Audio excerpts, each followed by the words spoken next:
it is just capitalism eating itself. This is what it is. It is rich people who don't like the fact that they could be getting even more money, and they are getting Well, a way in which to make sure to definitely have even more money. They don't like the fact that there's risk, that there's passion, that yeah. you can go up and down, you can lose and win. They just want to be getting the most money from the best competitions permanently, no matter how well they run their team.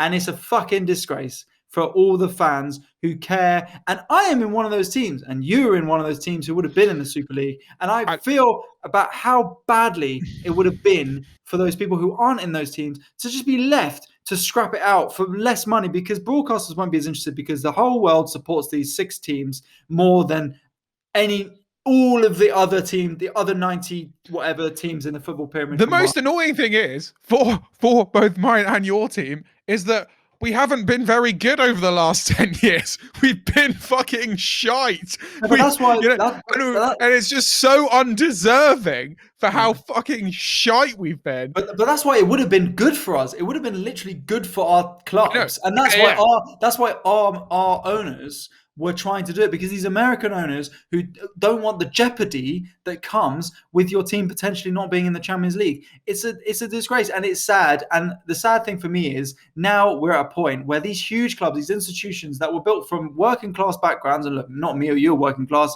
at all. I mean, if anything, we're absolutely fine dining. Pampered, manicure, pedicure. Soft from all the typing. Exactly. The Super League actually would have been pretty bloody good, because they would have sorted out the box situation at Old Trafford.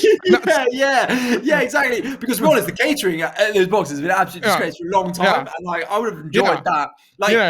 When Messi's in town, then suddenly, suddenly the canapes are coming out now. Where were they when I was sitting having to watch Burnley? Exactly. It's just bloody disgrace. I'm a diehard football fan. I've been a fan for over like 2 years now, and this is just fucking shambles. It's a disgrace. But they're taking away the success from these smaller clubs, the history, and they're just deciding arbitrarily, based on the last sort of 10 years of success, getting rid of the last 150 years before that.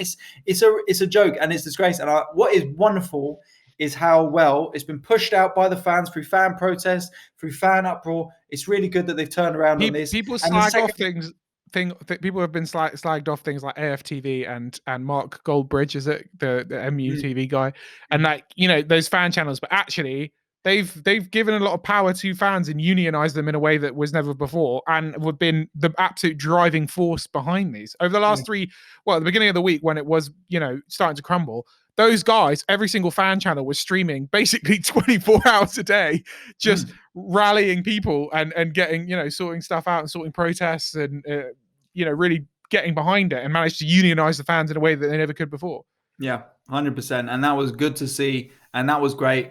The sad thing for me is like, where do we go from here? Because basically your club, if you're a big club in England, you're either owned by a American sort of brand conglomerate that essentially wants to get rid of the way football works with any team could beat anyone on their day. They want to get rid of that, the magic around football, the idea of like hard work and working together as a team can help you overcome a team of superstar people who've been bought for 100 million quid each.